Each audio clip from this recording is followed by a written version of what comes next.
నమస్కారం Zee TV news కి స్వాగతం. ముందుగా ముఖ్యాంశాలు. విశాఖ ఉమ్మడి జిల్లాల స్థానిక సంస్థల ఎమ్మెల్సీ ఉప ఎన్నికల నుంచి తప్పుకున్న కూటమి పెద్దల సభను గౌరవించేందుకే ఈ ఎన్నికల బరిలో దిగలేదన్న టీడీపీ రాష్ట్ర అధ్యక్షుడు Palla Srinivas. West Bengal PG doctor హత్యపై మండిపడ్డ విశాఖ ఏఎంసీ పీజీలు.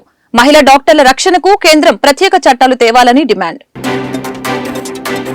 సింహాచలంలో అత్యంత వైభవంగా జరిగిన గ్రామ దేవతలు శ్రీ ఉమామహేశ్వరి పాతలమ్మ బంగారమ్మ పండుగ. అమ్మవార్లకు దేవస్థానం తరపున పసుపు కుంకుమ నూతన వస్త్రాలు సమర్పించిన ఆలయ ఈవో. జిల్లా యంత్రాంగం జీవన్దాన్ ఆధ్వర్యంలో ఉడా ఎరీనాలో జరిగిన ప్రపంచ అవయవదాన దినోత్సవ కార్యక్రమంలో ముఖ్య అతిథిగా పాల్గొన్న జిల్లా collector Harindra Prasad. Visakha beach road లో ఘనంగా జరిగిన హర్ ఘర్ తిరంగా ప్రత్యేక కార్యక్రమం.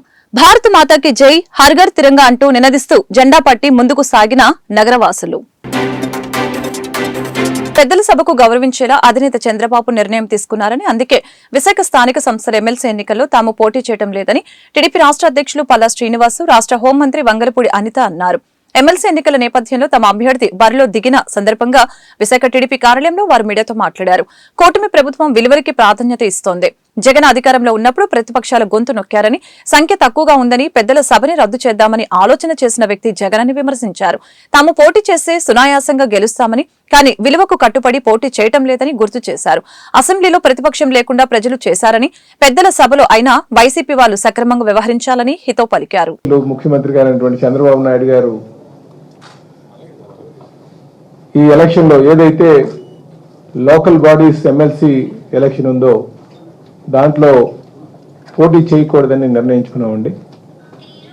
వారు ఆదేశాల మేరకు, ఎందుకంటే రాజకీయాల్లో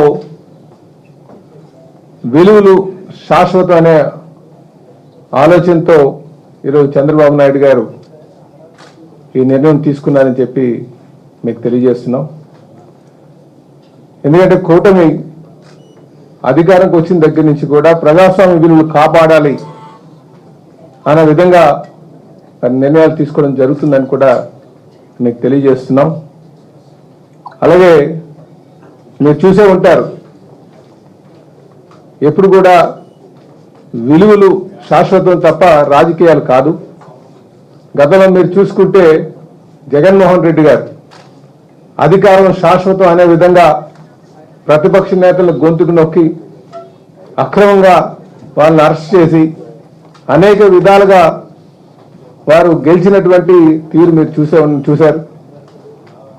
అలా నియంత పోకడలతో వెళ్తున్నటువంటి వ్యక్తులకి ప్రజలు బుద్ధి చెప్పేటువంటి విషయం కూడా మీరు గత ఎలక్షన్లో చూశారని చెప్పేసి ప్రతి ఒక్కరు కూడా చూశారని చెప్పి ఈ సందర్భంగా తెలియజేస్తున్నాం. అందుకే చంద్రబాబు నాయుడు గారు ఈరోజు ప్రజాస్వామ్యానికి విలువిస్తూ మరి ఈ నిర్ణయం తీసుకోవడం జరిగిందని చెప్పి కూడా మీకు తెలియజేస్తున్నాం. అలాగే పెద్దల సభ అనేసరికి మేధావులు అందరూ కూడా ఉంటారనే ఆలోచన, ప్రతిపక్ష హోదా కూడా లేనటువంటి పరిస్థితి అక్కడ ఉంది. కనుక అట్లీస్ట్ వీళ్ళకి కొంత సంఖ్య ఉంది కనుక అందులోనైనా సరే వాళ్ళు సక్రమంగా ఒక ప్రతిపక్ష పాత్ర పోషించాలన్న ఆలోచన కూడా, ఎందుకంటే ప్రజాస్వామ్య విలువలు కాపాడాలన్న ఉద్దేశంతో మరి ఈ నిర్ణయం తీసుకున్నామని చెప్పేసి కూడా తెలియజేస్తూ అందరికీ నమస్కారం. ఈరోజు ఎమ్మెల్సీ ఎలక్షన్స్ లో తెలుగుదేశం పార్టీ స్వచ్ఛందంగా ఈరోజు పోటీని విరమించుకోవటం అన్నది నిజంగా చెప్పాలంటే ఒక విలువలకి, అంటే రాజకీయాల్లో విలువలకి ఇవ్వటంలో ఒక మైలురాయి వంటిదని చెప్పి మనందరం కూడా అనుకోవాలి. దీనికి ప్రత్యేకంగా ఇప్పుడే మన రాష్ట్ర అధ్యక్షులు పల్లా శ్రీని గారు కూడా చాలా క్లియర్ గా చెప్పారు. ఏ ఉద్దేశంలో మేమందరం కూడా ఈ రోజు ఈ కార్యక్రమం, అంటే ఈ పోటీలోని మేము పోటీ చేయకూడదని నిర్ణయించుకున్నాం అన్న విషయాన్ని కూడా క్లియర్ గా చెప్పారు. బాయ్కాట్ చేశాం. ఆ రోజు బాయ్కాట్ చేసిన తర్వాత మళ్ళా తిరిగి ఈ రోజు ఆ ఎమ్మెల్సీ ఎలక్షన్స్ లో, ఈ స్థానిక సంస్థల ఎమ్మెల్సీ ఎలక్షన్స్ లో పోటీ చేయడం అన్నది నైతికత కాదు, అది విలువలకి విరుద్ధంగా ఉంటుంది అని ఒకే ఒక ఉద్దేశంతో ఈ రోజు గౌరవ చంద్రబాబు నాయుడు గారు ఈ నిర్ణయం తీసుకున్నారు. చాలా మంది బయటకు వచ్చి ఈరోజు ఏదేదో మాట్లాడుతున్నారు అనమాట. అంటే వీళ్ళకి ఏంటంటే వాపుకి బలుపుకి తేడా లేని వాళ్ళందరూ కూడా వైఎస్ఆర్సీపీ పార్టీలోనే ఉండటం కూడా మన దౌర్భాగ్యం. వాళ్ళ పరిస్థితి ఎలా ఉందంటే ఈరోజు మేమేదో భయపడిపోయాం, అలా భయపడిపోయాం, ఇలా భయపడిపోయాం అంటున్నారు. ఒక్కసారి చరిత్రను గుర్తు తెచ్చుకోండి. ఎన్నో సంవత్సరాలు కాదు, జస్ట్ ఒక్క సంవత్సరం, 2 నెలలు ముందుకెళ్ళండి, దానికి 1 సంవత్సరం ముందుకెళ్ళండి. మీరందరూ కూడా మాకు ప్రతిపక్ష హోదా కూడా తీయించేస్తాము, అటు నుంచి 3 వస్తే ఇటు నుంచి 3 వస్తాయి అని చెప్పేసి ప్రగల్భాలు పలికినప్పుడు 21 సీట్లని కూడా అందరూ కూడా గెలిచిన 23 సీట్లలో కూడా 4 మీరు లాక్కున్న తర్వాత కూడా మేము ఆ రోజు ధైర్యంగా నిలబడి ఎమ్మెల్సీ ఎలక్షన్స్ లో 3 ఎమ్మెల్సీలను గెలుపొందిన పరిస్థితి కూడా మీకు గుర్తు చేయాలి. ఆ రోజు గెలుపొందినప్పుడు కూడా మేము ఉన్నది ప్రతిపక్ష హోదాలో ఉండి కూడా 3 ఎమ్మెల్సీ ఎలక్షన్లు గెలిపించుకున్నాం. అలాంటిది ఈ రోజు 164 మ్యాండేట్ ఇచ్చి 2 నెలలు అయింది. ఇంకా 2 నెలల ముందే మేము గవర్నమెంట్ ఫామ్ చేసాం. ఈ రోజు నిజంగా క్యాంపు పెట్టాలి, క్యాంపు పెట్టుకోవాలనుకుంటే మీ క్యాంపులు మేము బదులు కొట్టలేమా? మేము క్యాంపులు పెట్టలేమా? మీకు తెలియదేమో, ఈ రోజుకి కూడా చాలా మంది ఎంపీటీసీలు ఎలక్షన్ అనేసరికి వైఎస్ఆర్సీపీ ఎంపీటీసీలు చాలా మంది మాకు టచ్ లోకి వచ్చారు. కానీ ఈ రోజు గెలాలనుకుని మేము నిర్ణయించుకుంటే గనక చాలా ఈజీగా మంచి మెజార్టీతో గెలిచే పరిస్థితి మాకుంది. కానీ ఈ రోజు విలువలతో కూడా రాజకీయాలు చేయాలని విలువలు కలిగిన నాయకుడు, విలువలు కలిగిన పార్టీలు అందరం కలిసి ఈ రోజు నిర్ణయం తీసుకున్నాం ఈ రోజు. కాబట్టి దయచేసి ఏం చెప్తున్నామంటే ఈ రోజు ఇదేదో మేము ఇది బ్యాక్ స్టెప్ కాదు, ఆగామంతే. ఎందుకంటే విలువలకి గౌరవం ఇచ్చి, రాజకీయ విలువలకి గౌరవం ఇచ్చి ఆగిన పరిస్థితి ఇదంతా ప్రతి ఒక్కరు కూడా అర్థం చేసుకోవాలి. ఇంకొక విషయం ఏంటంటే, ఇందాకే మా అధ్యక్షులు చెప్పారు, అసలు ఎమ్మెల్సీలే వద్దు, మండలిని రద్దు చేస్తామని చెప్పి ఆ రోజు ప్రకటించిన సంగతి కూడా ఈ రోజు మీ అందరికీ కూడా గుర్తు చేయాలి. వెస్ట్ బెంగాల్లో పీజీ డాక్టర్ ని హత్య చేసిన ఘటనను ఖండిస్తూ విశాఖ ఆంధ్ర మెడికల్ కాలేజీలో పీజీ విద్యార్థులు, జూనియర్ డాక్టర్లు నిరసన వ్యక్తం చేశారు. ఈ కార్యక్రమంలో ప్రజల ప్రాణాలను కాపాడుతున్న డాక్టర్లకి రక్షణ కల్పించాలని డిమాండ్ చేస్తూ ర్యాలీ నిర్వహించారు. అనంతరం అసోసియేషన్ ప్రతినిధి సంయుక్త మాట్లాడుతూ ప్రజల ప్రాణాలను కాపాడేందుకు రాత్రి పగలు కష్టపడే డాక్టర్లకు భద్రత కల్పించడంలో కేంద్ర రాష్ట్ర ప్రభుత్వాలు విఫలమవుతున్నాయని మండిపడ్డారు. తమ భద్రతపై ప్రభుత్వం దృష్టి సారించాలని డిమాండ్ చేశారు. వెస్ట్ బెంగాల్లో జరిగిన ఘటనలు మరెక్కడ జరగకుండా కేంద్రం కఠినంగా వ్యవహరించాలని కోరారు. నా పేరు డాక్టర్ సంయుక్త అండి. నేను ఆంధ్ర మెడికల్ కాలేజ్లో 2nd ఇయర్ పోస్ట్ గ్రాడ్యుయేట్ని. నిన్న జరిగిన ఇన్సిడెంట్ ఏదైతే ఉన్నదో, వెస్ట్ బెంగాల్లో ఒక పోస్ట్ గ్రాడ్యుయేట్ని, ఒక పోస్ట్ గ్రాడ్యుయేట్ని దారుణంగా రేప్ చేసి చంపేశారండి. అది మనం అందరం ఖండించాల్సిన విషయం as a country. Independence day కూడా దగ్గరలోనే ఉన్నది. అలాంటి టైంలో ఇలాంటి వెరీ బ్యాడ్ ఇన్సిడెంట్ అవ్వడం it's not a very good thing. ఉమెన్కి ఎస్పెషల్గా డాక్టర్స్కి there is no security in this country అండి. ప్రతి గవర్నమెంట్ హాస్పిటల్లోని కూడా సెక్యూరిటీ గార్డ్స్ ఉంటారు, and same time CCTV cameras ఉంటాయి. నో సెక్యూరిటీ అని అయితే మేము చెప్పట్లేదు, but because of that security lapses ఎక్కడో దగ్గరే ఇంత హీనియస్ క్రైమ్ జరిగిందండి. ఒక అమ్మాయికి ఒక పోస్ట్ గ్రాడ్యుయేట్ సీట్ రావాలంటే దగ్గర అమ్మాయి 10 సంవత్సరాలు కష్టపడి ఉంటుంది. వాళ్ళ ఫ్యామిలీ దగ్గర నుంచి, వాళ్ళ పేరెంట్స్ దగ్గర నుంచి, వాళ్ళ పిల్లల దగ్గర నుంచి కూడా దూరంగా ఉంటున్నారు. అలాంటి టైంలోని అంత ఇంపార్టెంట్ లైఫ్ని వాళ్ళు అలా తీసేయడం, జస్ట్ ఒక క్షణికానందం కోసం వాళ్ళు అలా తీసేయడం, జస్ట్ రేప్ చేసి చంపేయడం, అది చాలా దారుణం అండి. మా లైఫ్స్ అనేది మేము ప్రజల కోసం అంకితం చేస్తున్నాము, మా సర్వీస్ అనేది మేము ప్రజల కోసం అంకితం చేస్తున్నాం. మాకు 36 hours ఆఫ్ డ్యూటీస్ ఉంటాయండి. ఆ అమ్మాయి ఏదైతే డ్యూటీ చేస్తుందో అది 36 గంటలు స్ట్రైట్గా చేసే డ్యూటీ అండి. అన్నం నిద్ర లేకుండా చేస్తున్న డ్యూటీలు అవి. సో అలాంటి టైంలోని కూడా, జనాలకి సర్వీస్ చేస్తున్న టైంలో కూడా ఆ మనిషి అట్లీస్ట్ అది పట్టించుకోకుండా, ఒక సివిల్ సర్వెంట్ అయి ఉండి, ఒక పోలీసులకు హెల్ప్ చేసే మనిషి అయి ఉండి కూడా ఇలాంటి పనులు చేయడం చాలా చాలా సిగ్గు మనకి, మన కంట్రీకి. సో మేము ఏం డిమాండ్ చేస్తున్నామంటే, ఇప్పుడు సెంట్రల్ ప్రొటెక్షన్ యాక్ట్ రావాలి, డాక్టర్స్కి సెక్యూరిటీ పెంచాలండి. వాళ్ళు చేసే వర్క్ ప్లేస్లోని వాళ్ళు 36 గంటలు కాదు కదా, 48 గంటలు కాదు కదా, ఇంకా ఎక్కువ కూడా పనిచేస్తున్నారు. At the same time nights కూడా రోడ్డు మీద తిరగాల్సి వస్తుంది డాక్టర్స్. అది ఉమెన్ డాక్టర్స్ అవనివ్వండి, మెన్స్ డాక్టర్స్ అవనివ్వండి.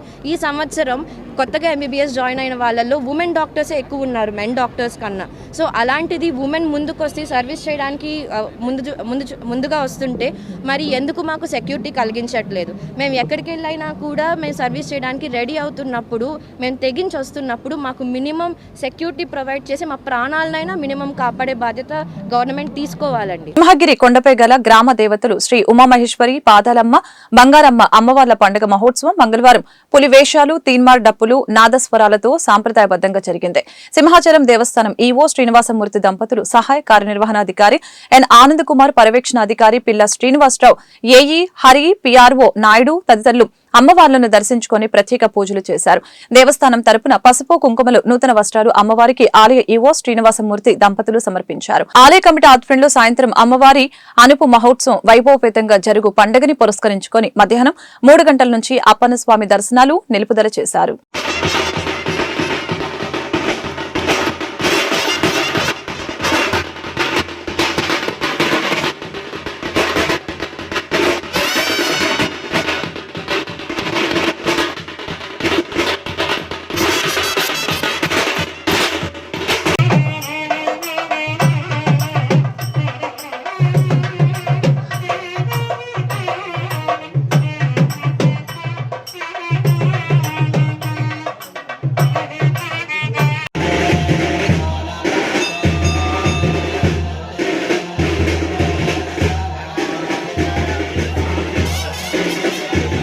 ఒక్కరి అవయవదానంతో కొందరి జీవితాల్లో వెలుగులు నింపవచ్చని, కావున అపోహలు వీడనాడి అవయవదానం చేసేందుకు ముందుకు రావాలని జిల్లా కలెక్టర్ ఎంఎన్ హరీందర్ ప్రసాద్ జిల్లా ప్రజలకి పిలుపునిచ్చారు.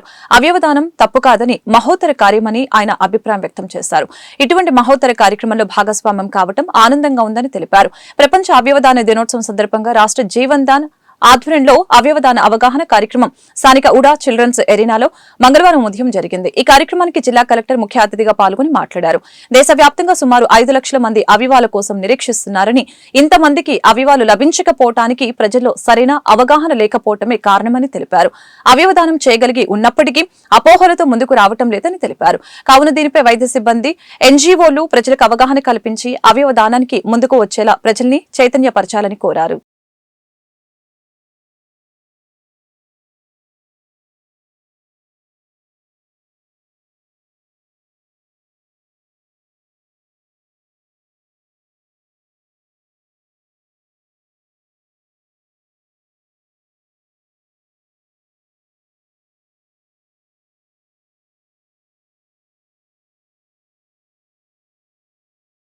అధ్యక్షుడు రాంబాబు గారికి, వేదిక మీద ఉన్న పెద్దలు కమిషనర్ గారు సంపత్ గారికి,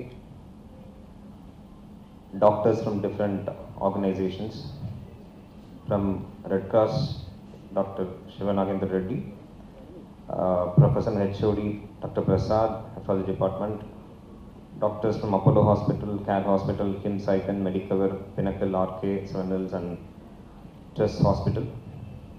ఇక్కడ వచ్చేసినటువంటి అవగాహన చాలా తక్కువ ఉంది. సో ఆర్గన్ డొనేషన్ మనం చేస్తే ఏ విధంగా అది రెసిపియంట్కి చేరుతుంది, అది సరిగా చేరుతుందా, దాన్ని డొనేట్ చేయడం వల్ల మనకేదైనా ఇబ్బంది కలుగుతుందా, ఇలాంటి ఉపయోగాలు చాలా ఉన్నాయి. My request to the audience here is, please educate the public. You are the people who will be in constant touch with them, and whenever a specialist says, ఇప్పుడు నేను చెప్పడానికి as doctors, as nurses, as other health staff, మీరు చెప్పడానికి చాలా తేడా ఉంది. ఎందుకంటే మీరు ఆ సెక్టార్లో ఉన్నారు కాబట్టి, హెల్త్ గురించి అవగాహన ఎక్కువ ఉంది కాబట్టి, మీరు చెప్తే దాన్ని అక్సెప్ట్ చేసే మెంటాలిటీ ప్రజల మధ్యలో ఎక్కువ ఉంటుంది. కాబట్టి మీరు you should become the champions for this cause. ఈ ఆర్గన్ డొనేషన్ని మనం ఒక మూమెంట్గా ముందుకు కొనసాగించాలంటే మీ యొక్క పాత్రం చాలా చాలా కీలకం. We are taking baby steps in the direction. Definitely this quantum jump in the number of organ transplants from 60s and 70s to 146. గత 7 నెలల్లోనే మన 146 మార్పిడి మనం చేయడం జరిగింది, which is a big achievement. I'm not taking away any of your efforts. It's a very big achievement. మన కోసం, మన దేశం కోసం అహర్నిశలు శ్రమించి స్వాతంత్ర్యోద్యమ సాధన కోసం ఎన్నో త్యాగాలు చేసి మహనీయుల సేవలను స్మరించుకుంటూ వారి బాటలో పయనిద్దామని, వారిలాగే భావితరాలకు స్ఫూర్తిగా నిలుద్దామని జిల్లా కలెక్టర్ ఎంఎన్ హరీందర్ ప్రసాద్ పిలుపునిచ్చారు. ఈ నెల 9 నుంచి జరుగుతున్న హర్ఘర్ తిరంగా ప్రత్యేక కార్యక్రమంలో భాగంగా మంగళవారం ఉదయం స్థానిక బీచ్ రోడ్ లో హర్ఘర్ తిరంగా యాత్ర నిర్వహించారు. జిల్లాలోని వివిధ విభాగాల అధికారులు, స్వచ్ఛంద సంస్థల ప్రతినిధులు, సామాజిక కార్యకర్తలు, జాతీయ అంతర్జాతీయ స్థాయి క్రీడాకారులు, విద్యార్థులు ఉత్సాహంగా పాల్గొన్నారు. భారత మాతాకి జై, హర్ ఘర్ తిరంగా అంటూ నినదిస్తూ మువ్వెన్నెల జెండా చేతపట్టి ముందుకు సాగారు. వీక్షకుల్లో జాతీయ భావాన్ని, స్ఫూర్తిని పెంచే ప్రయత్నం చేశారు. తిరంగా కార్యక్రమం ముందుగా మనం చేపడుతున్నాము. దీని ద్వారా ప్రతి ఒక్క భారత పౌరుడికి ఒక ప్యాట్రియాటిక్ ఫెర్వర్ రావాలి, నేషన్ మీద ఒక కమిట్మెంట్ రావాలి, భారతదేశం ఇంకో గొప్ప స్థానానికి ఎదగాలి అనే ఉద్దేశంతో ఈ కార్యక్రమం చేపట్టడం జరుగుతుంది. ఈ సందర్భంగా మనం అందరూ కూడా ఈ స్వతంత్రం మనకు రావడానికి కృషి చేసి ప్రాణాలు త్యాగం చేసిన గొప్ప మహనీయులందరినీ మనము గుర్తు చేసుకోవాల్సిన అవసరం ఉంది. ఇప్పుడే చెప్పారు పింగళి వెంకయ్య గారి గురించి. అదేవిధంగా ఎంతోమంది మహనీయులు మన రాష్ట్రంలో పుట్టి పెరిగి ఈ స్వతంత్రం మనకు తగ్గే విధంగా కృషి చేశారు. అల్లూరి సీతారామరాజు గారు కావచ్చు, ఇంకా ఎంతోమంది మహనీయులు కావచ్చు, వాళ్ళందరినీ కూడా ఈ సందర్భంగా మనం అందరూ కూడా గుర్తు చేసుకోవాలి. వాళ్ళు చెప్పిన ఐడియల్స్ పరంగా మనం కూడా జీవించాలి. ఎంతో కొంత మనవంతు సాయం మనము సామాజికానికి చేయాల్సిన అవసరం ఉంది. As citizens we are equally responsible to take care of the society and we need to rededicate ourselves, our commitment towards the country, commitments towards the state, commitment towards your family. ఎప్పుడు మనమందరూ కూడా నిజాయితీగా మిగతా వాళ్ళ కోసం మనము బతుకుతున్నామో అప్పుడే ఈ సామాజికం బాగుపడుతుంది, ఈ రాష్ట్రం బాగుపడుతుంది, ఈ దేశం కూడా బాగుపడుతుంది.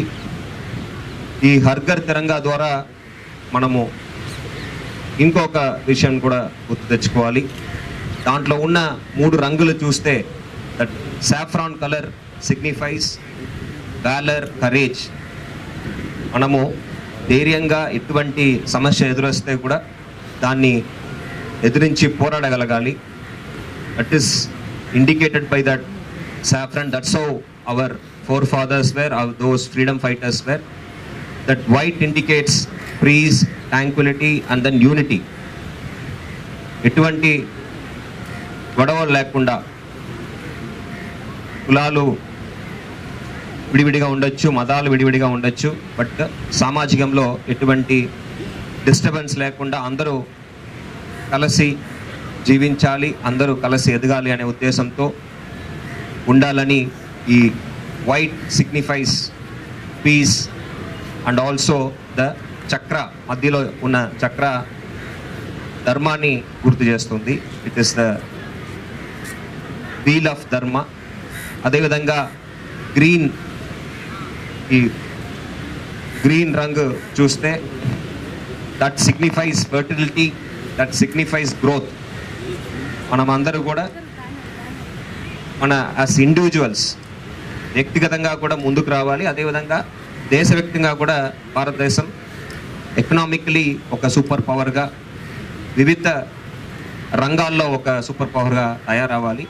దానికి అందరూ కూడా కృషి చేయాలని కోరుతూ తాను ఎమ్మెల్సీ ఎన్నికలలో పోటీ చేయాలని భావించినప్పటికీ బొత్స మాటపై గౌరవంతో ఎమ్మెల్సీ ఎన్నికల పోటీ నుంచి తప్పుకుంటున్నట్లు తెలుగు శక్తి అధ్యక్షులు బీవీ రామ్ ప్రకటించారు. మంగళవారం వీజీఎఫ్ ప్రెస్ క్లబ్ లో ఏర్పాటు చేసిన మీడియా సమావేశంలో ఆయన మీడియాతో మాట్లాడారు. బొత్స సత్యనారాయణతో ఫోన్ లో మాట్లాడారు. తెలుగుదేశం పార్టీ అభ్యర్థిని ప్రకటించకపోవడంతో నామినేషన్ వేసేందుకు తాను సిద్ధంగా ఉన్నానని అన్నారు. అయితే నామినేషన్ సమయంలో సంతకాలు పెట్టేందుకు 10 మంది కార్పొరేటర్లు, ఎంపీటీసీలు, జెడ్పీటీసీలు సంతకాల అవసరం ఉందని తెలిపారు. ఈ పరిస్థితుల్లో తెలుగుదేశం, జనసేన పార్టీలో తనకు తెలిసిన వారు ఉన్నప్పటికీ వారిని సంతకం పెట్టాల్సిందిగా కోరటం సమంజసం కాదని, అందుచేత సంతకాలు పెట్టాల్సిన 10 మందిని మీరే పంపించాల్సిందిగా కోరారు. దీనిపై బొత్స స్పందిస్తూ పెద్దల సభకు పోటీ లేకుండానే ఎంపిక అయితే గౌరవం ఉంటుందని చెప్పడంతో తాను ఎమ్మెల్సీ ఎన్నికల్ని పోటీ నుంచి తప్పుకుంటున్నట్లు బీవీ రామ్ ప్రకటించారు. ఇదిలా ఉండగా తనకు తెలుగుదేశం పార్టీతో పాటు అన్ని పార్టీలతోనూ సత్సంబంధాలు ఉన్నాయని తెలిపారు. వైసీపీ నాయకుల్ని కేవలం విధానపరంగానే వ్యతిరేకించాను తప్ప వ్యక్తిగతంగా ఏనాడు విమర్శించలేదని అన్నారు. తెలుగు ప్రజల అభివృద్ధి కోసం తెలుగు శక్తి నిరంతరం పోరాటం చేస్తుందని, తెలుగు జాతి అభివృద్ధి కోసం పార్టీలకు అతీతంగా తమ పోరాటం కొనసాగిస్తామని బీవీ రామ్ ఈ సందర్భంగా తెలిపారు. అధికారికంగా చేశారు. నేను ఇండిపెండెంట్గా వెళ్దాం అనుకుంటున్నాను. మరి అంటే అలాగే సార్, మీరు ఏదో ఏకగ్రం కాకుండా మీరు ఒక యుద్ధం చేసి గెలిచారు అన్న భావం ఉండాలని చెప్పి నేను కోరుకుంటున్నాను సార్. అది ఓకే సార్.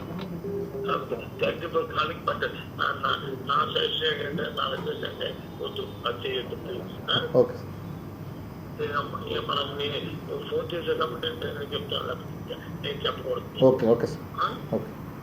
ఓకే అండి. అలాగే అలాగే అంటే జస్ట్ వేద్దాం అనుకుంటున్నాను సార్, అందుకే ఏం లేదు. అది అలాగే నేను గెలవను. సమస్య కాదు. మీరు పోటీ చేస్తే గెలవడం సమస్య కాదు.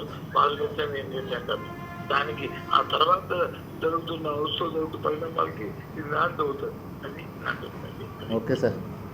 మీకు ఇప్పుడు సంతకం పెట్టాలి కదా. అవును, 10 మంది పెట్టారు. ఎవరు పెడతారు? టీడీపీ కానీ వైసీపీ? టీడీపీని అడగదేసుకో, ఎందుకంటే వాళ్ళు డ్రాప్ అయ్యారు కాబట్టి వాళ్ళని అడగకూడదు సార్. వైసీపీ పెట్టాలి. వైసీపీ విశాఖ ఎమ్మెల్సీ, స్థానిక ఎమ్మెల్సీలో పోటీ చేద్దామని ఒక దృఢ సంకల్పంతో నేను ఉన్నాను తప్ప నేను వెనక్కి తగ్గలేదు. ఎన్డీఏ కూటమి ఇందాకే గంట క్రితం హుందాగా తప్పుకున్నా అని చెప్పి చంద్రబాబు నాయుడు గారు ప్రకటన చేశారు. దాన్ని నేను స్వాగతిస్తున్నాను. అలాగే ఈవేళ ఎమ్మెల్సీ నామినేషన్ వేయాలంటే 10 మంది ఎమ్మెల్సీలు కానీ, ఎంపీటీసీలు కానీ, జడ్పీటీసీలు కానీ, కార్పొరేట్లు కానీ ప్రపోజ్ చేయాలి. ఇది ఎన్డీఏ కూటమి ప్రపోజ్ అడగడం అనేది పద్ధతి కాదు. ఒక పక్కన వాళ్ళు డ్రాప్ అయిన తర్వాత మళ్ళీ రామ్ ఇళ్ళని తీసుకుంటే నా ఫ్రెండ్సే ఉన్నారు, 30 మంది ఫ్రెండ్సే ఉన్నారు. సో 10 మంది నా సమస్య కాదు, కానీ నైతికం, మొరాలిటీ ఉండాలి. ఆ మొరాలిటీ ప్రకారం అది ధర్మం కాదని చెప్పి ఒక డెసిషన్ తీసుకున్న తర్వాత చంద్రబాబు గారు మనం మళ్ళీ నామినేషన్ వేస్తే డబల్ గేమ్ ఆడారని చెప్పి రేపు మళ్ళీ వైకాపా పార్టీ వాళ్ళు ఇతరులు అనుకోవడానికి ఎక్కువ ఆస్కారం ఉంది. సో నేను డైరెక్ట్గా బొత్స సత్యనారాయణ గారిని డైరెక్ట్గా ఆయనకే ఫోన్ చేసి డైరెక్ట్గా ఆయన్ని ప్రపోజల్ అడిగాను. 10 మంది ప్రపోజల్స్ పెట్టమని చెప్పి కోవటం జరిగింది. ఎందుకంటే నేను ఒక పారిశ్రామికవేత్తగా నాకు అన్ని రాజకీయ పార్టీలతో అందరితో నా వ్యక్తిగత సంబంధాలు ఉన్నాయి, అంతేకాని ఎవరితో నా శత్రుత్వం లేదు.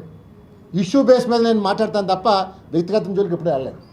మరి ఈరోజు నాకు వైకాపా వాళ్ళు 10 మంది ప్రపోజల్స్ నాకు ఇవ్వాలి. వాళ్ళు మేము ఇవ్వలేమని చెప్పారు. గెలుపు ఒకటి తర్వాత విషయం, ఒక యుద్ధం చేయాలనేది నా ఫిలాసఫీ, అదే చెప్పాను. ఆయన ఒకటే చెప్పారు బొత్స సత్యనారాయణ గారు, ఇది పెద్దల సభ, ఏకగ్రీవంగా అవుతూనే రామ్ మంచిదన్నారు. అందువల్ల దయచేసి ఆలోచన విరమించుకోమన్నారు. మరి నాకు 10 మంది పెట్టి ప్రపోజల్స్ లేవు కాబట్టి నేను ఎన్డీఏ కూటమి సహకారం వద్దనుకుంటున్నాను. కాబట్టి నేను ఇక్కడతో ఈ ఎమ్మెల్సీ పోటీ నుంచి నేను పోటీ నుంచి విరమించుకుంటానని చెప్పి ప్రకటిస్తాను. మీకోసం కార్యక్రమం ద్వారా ఇంటెన్సిఫైడ్ ఐఈసీ ప్రచారాన్ని జిల్లాలో నిర్వహించనున్నట్లు జిల్లా కలెక్టర్ ఎంఎన్ హరీందర్ ప్రసాద్ తెలిపారు. ఈ కార్యక్రమం ఆగస్టు 12 నుంచి అక్టోబర్ 12 వరకు 8 వారాల పాటు డిఎంహెచ్ఓ ఆధ్వర్యంలో జిల్లా ఎయిడ్స్ నియంత్రణ విభాగం నిర్వహిస్తున్నట్లు చెప్పారు. ఒక్కో వారం ఒక్కో నినాదంతో ప్రచారం కొనసాగుతుందని అన్నారు. కలెక్టర్ కార్యాలయ సమావేశ మందిరంలో ఎయిడ్స్ నియంత్రణ విభాగం రూపొందించిన మీకోసం కార్యక్రమ గోడ పత్రికను, మీకు తెలుసా లోగోను కలెక్టర్ సంబంధిత అధికారులతో కలిసి విడుదల చేశారు. ఈ సందర్భంగా కలెక్టర్ మాట్లాడుతూ జిల్లాలో హెచ్ఐవి ఎయిడ్స్ నియంత్రణ పట్ల ప్రతి ఒక్కరికి అవగాహన కల్పించాలని అన్నారు. మొదలుపెట్టి ఫర్ 8 వీక్స్ 8 వారాలు మనం చేయాల్సిన అవసరం ఉంది. ఈ 8 వీక్స్ కూడా ప్రతి వారానికి ఒక థీమ్ మీద మనము ఈ కార్యక్రమాన్ని కండక్ట్ చేయాలి. So if you look at the themes, the first week is basically on roots of transmission and prevention strategies. So ప్రతి వీక్కి మీరు దానికి తగ్గినట్టు will be giving IEC material. So IEC material వాళ్ళ ద్వారా ఏపీ సాక్స్ ద్వారా మనకు ఇవ్వడం జరుగుతుంది. ఈ విధంగా 8 వీక్స్కి 8 డిఫరెంట్ థీమ్స్ మీద మనము అవేర్నెస్ క్రియేట్ చేయాల్సిన అవసరం ఉంది. సో అవేర్నెస్ క్రియేట్ చేయడానికి there are multiple stakeholders here. So the multiple stakeholders are drawn depending on the target audience. మనకి టార్గెట్ ఎవరికి ఈ మెసేజ్ వెళ్ళి చేరాలనేది బట్టి మనము డిఫరెంట్ స్టేక్ హోల్డర్స్ని మనము ఈ సమావేశానికి పిలవడం జరిగింది, including the NGOs. They are also one of the stakeholder. Okay, so వాళ్ళు ఈ సమావేశానికి వచ్చిన అధికారులు అందరూ కూడా మీ సిబ్బంది ద్వారా మీ టార్గెట్ ఆడియన్స్ని మనము రీచ్ చేయాలి. ఉదాహరణకి వీ హ్యావ్ డియూ గారు. సో స్కూల్ చిల్డ్రన్ మధ్యలో మనము దీనికి సంబంధించిన అవగాహన మనము కల్పించాలి. So the content also should be developed in such a way that it doesn't stigmatise. At the same time there is no objection from the parents or the teachers on this. So అది కూడా కొంత స్కూల్స్కి వచ్చేటప్పటికి we need to be a little more sensitive with respect to the content. అది ఒకసారి చూసి వాళ్ళకు communicate చేయండి. So let this be taken up in the school such a way it is communicated in the right way. Okay, that is one thing. Then next చూస్తే social welfare department, welfare departments కూడా ఈ హాస్టల్స్లో అదేవిధంగా స్కూల్స్లో కూడా దీన్ని communicate చేయాల్సిన అవసరం ఉంది. అండ్ థర్డ్ స్టేక్ హోల్డర్ అంటే వెల్ఫేర్ డిపార్ట్మెంట్స్ తర్వాత all the already identified sex workers ఉన్నారు, అదేవిధంగా డ్రైవర్స్ కూడా చూసాము, ఇంకా వివిధ కేటగిరీస్ ఉన్నారు. వాళ్ళందరికీ కూడా మనము చేర్చాల్సిన అవసరం ఉంది. That will happen through the medical and health department if they are regularly coming to the ERP centre. If they are not coming, if they are not LFU category అంటే వాళ్ళందరినీ కూడా through NGOs we have to reach out to them. NGOs ద్వారా వాళ్ళకు మన message అనేది చేరాలి. Okay, then next category who are prone to నగరానికి చెందిన పలువురు జర్నలిస్టులు వేర్వేరు అనారోగ్య సమస్యలతో బాధపడుతూ ఉండగా వారిని మంగళవారం జాతీయ జర్నలిస్టుల సంఘం కార్యదర్శి, సింహాచలం దేవస్థానం ధర్మకర్తల మండలి మాజీ సభ్యులు గంట్ల శ్రీనుబాబు పరామర్శించి ధైర్యం చెప్పారు. ఈ సందర్భంగా వారి కుటుంబ సభ్యులతో మాట్లాడి తామంతా అండగా ఉంటామని భరోసా ఇచ్చారు. సీనియర్ వీడియో జర్నలిస్టు శివ గత కొంతకాలంగా తీవ్ర అనారోగ్య సమస్యలతో బాధపడుతూ ఉండగా వారి కుటుంబ సభ్యులు కేరళలో చికిత్స అందిస్తున్నారు. కోలుకుంటున్నప్పటికీ ఇంకా అనారోగ్య సమస్యలు వెంటాడుతూ ఉన్నాయి. అప్పట్లో 2 సార్లు చికిత్సకు సాయం అందించిన శ్రీనుబాబు తాజాగా మరొక 5,000 అందజేశారు. ఇక ఎన్టీవీలో వీడియో జర్నలిస్టుగా సేవలందిస్తున్న శ్రీధర్ కొద్ది రోజుల క్రితం తీవ్ర ప్రమాదానికి గురయ్యాడు. దీంతో కుడిచే విరిగిపోగా తలపైన తీవ్ర గాయాలు అయ్యాయి. దీంతో శ్రీధర్ ను పరామర్శించి 5,000 రూపాయలు అందజేశారు. ఇక మరొక సీనియర్ పాత్రికేయుడు కుటుంబానికి 10,000 రూపాయల నగదు సాయం అందజేశారు. ఇక నగరానికి చెందిన video journalist PSB Satish Babu కుమారుడు సిద్ధు ఇటీవలే ఉన్నత విద్య కోసం ఒక యూనివర్సిటీలో చేరారు. దీంతో అతని ఫీజు నిమిత్తం గంట్ల శ్రీనుబాబు మంగళవారం 10,000 రూపాయల ఆర్థిక సహాయం అందజేశారు. తనతో పాటు ఆంధ్ర యూనివర్సిటీలో విద్యాభ్యాసం సాగిస్తున్న మరొక విద్యార్థినికి ఫీజు నిమిత్తం 20,000 రూపాయల సాయం చేశారు. గురిజాడ సంస్కృతి వేదిక ఆధ్వర్యంలో 78వ స్వాతంత్ర దినోత్సవ వేడుకలు అల్లూరి విజ్ఞాన కేంద్రంలో ఆగస్టు 15న నిర్వహిస్తున్నట్లు సంస్థ ప్రతినిధి నాగేశ్వరరావు తెలిపారు. ఈ సందర్భంగా అల్లూరి విజ్ఞాన కేంద్రంలో ఏర్పాటు చేసిన మీడియా సమావేశంలో పాల్గొని కార్యక్రమ వివరాలు వెల్లడించారు. ఆగస్టు 15న నిర్వహించే కార్యక్రమంలో దేశభక్తిని పెంపొందించే విధంగా గ్రూప్ డాన్స్లు, దేశభక్తి గీతాలు, ఏక పాత్రాభినయాలు పోటీ నిర్వహిస్తున్నట్లు పేర్కొన్నారు. ఆసక్తి గల విద్యార్థులు, నగర పౌరులు పాల్గొని పోటీలలో గెలుపొందాలని ఆకాంక్షించారు. గెలుపొందిన వారికి బహుమతులు ముఖ్య అతిథుల చేతుల మీదుగా అందజేయడం జరుగుతుందని చెప్పారు. ఈ సమావేశంలో సంస్థ ప్రతినిధులు పాల్గొన్నారు. నా పేరు ధన్నాగేశ్వరరావు. నేను గురిజాడ సాంస్కృతిక వేదిక కార్యదర్శిని. ముందుగా మీ మీడియా ప్రెస్ మిత్రులందరూ కూడా నా నమస్కారాలు. ఈరోజు ముఖ్య ఉద్దేశం ఏంటంటే ఆగస్టు 15 78వ స్వాతంత్ర దినోత్సవ సంబరాల్ని గురిజాడ సాంస్కృతిక వేదిక ఈ అల్లూరు విజ్ఞాన కేంద్రంలో ఆగస్టు 15ని పూర్తి రోజు నిర్వహిస్తుంది. ముఖ్యంగా విద్యార్థులకు, స్కూళ్ళు, కాలేజీ విద్యార్థులకు, యువతీ యువకులకు మేము గ్రూప్ డ్యాన్స్ పోటీలు, అలాగే ఏకపాత్రాభినయం పోటీలు జరుపుతున్నాం. ముఖ్యంగా యువతీ యువకుల్లో కానీ విద్యార్థుల్లో కానీ దేశభక్తి, ఈ ప్యాట్రియాటిక్ భావాలని కలిగించాలనేటువంటి ఒక ముఖ్య ఉద్దేశం. అందుకనేసి గతంలో కూడా చేసాం. మన అల్లూరి 120వ జయంతి ఈ నెల ఆగస్టులో కూడా మేము ఆ కార్యక్రమాలు నిర్వహిస్తున్నాం. ఇది గ్రూప్ డ్యాన్స్ పోటీలు, ఏకపాత్ర పోటీలు కాకుండా ఇంట్రెస్ట్గా ఉన్నటువంటి దేశభక్తి గాయని గాయకులు ఎవరైనా సరే దేశభక్తి గీతాలు పాడతారన్నా లేదా ఇంకే కార్యక్రమం చేయడం వాళ్ళకి వేదికని ఇస్తాం. ప్రతి ఒక్కరూ పోటీలో పాల్గొన్న ప్రతి ఒక్కరికి కూడా మేము సర్టిఫికేట్లు ఇస్తాం. గెలిచిన వారికి మేము జ్ఞాపికలు, ప్రశంసాపత్ర, మెరిట్ సర్టిఫికేట్లు కూడా ఇవ్వడం అనేది జరుగుతుంది. ఈ కార్యక్రమానికి ఎక్కువగా స్కూల్స్ నుంచి, కాలేజీల నుంచి, అలాగే జనరల్ డ్యాన్స్ అకాడమీల నుంచి రావాలని మీ మీడియా ద్వారా ప్రచారం బాగా జరిగి అందరూ కూడా ఈ కార్యక్రమంలో పాల్గొనడానికి అవకాశం మీ మీడియా ద్వారా మాకు కలగాలని ఈ కార్యక్రమం జయప్రదం చేయాలని కోరుకుంటూ సెలవు తీసుకుంటాం. వార్తలు ముగించే ముందు ముఖ్యాంశాలు మరొకసారి. విశాఖ ఉమ్మడి జిల్లాల స్థానిక సంస్థల ఎమ్మెల్సీ ఉప ఎన్నికల నుంచి తప్పుకున్న కూటమి పెద్దల సభను గౌరవించేందుకే ఈ ఎన్నికల బరిలో దిగలేదన్న టీడీపీ రాష్ట్ర అధ్యక్షుడు Palla Srinivas. West Bengal PG doctor హత్యపై మండిపడ్డ విశాఖ ఏఎంసీ పీజీలు. మహిళా డాక్టర్ల రక్షణకు కేంద్రం ప్రత్యేక చట్టాలు తేవాలని డిమాండ్. సింహాచలంలో అత్యంత వైభవంగా జరిగిన గ్రామ దేవతలు శ్రీ ఉమామహేశ్వరి పాతలమ్మ బంగారమ్మ పండుగ. అమ్మవార్లకు దేవస్థానం తరపున పసుపు, కుంకుమ, నూతన వస్త్రాలు సమర్పించిన ఆలయ ఈవో. జిల్లా యంత్రాంగం జీవన్ దాన్ ఆధ్వర్యంలో ఉడా ఎరీనాలో జరిగిన ప్రపంచ అవయవదాన దినోత్సవ కార్యక్రమంలో ముఖ్య అతిథిగా పాల్గొన్న జిల్లా collector Harindra Prasad. Visakha beach road లో ఘనంగా జరిగిన హర్ ఘర్ తిరంగా ప్రత్యేక కార్యక్రమం. భారత మాతాకి జై, హర్ ఘర్ తిరంగా అంటూ నినదిస్తూ జెండా పట్టి ముందుకు సాగిన నగరవాసులు. ఈ వార్తలు ఇంతటితో సమాప్తం. మరొక బులెటిన్ మళ్ళీ కలుద్దాం. నమస్కారం.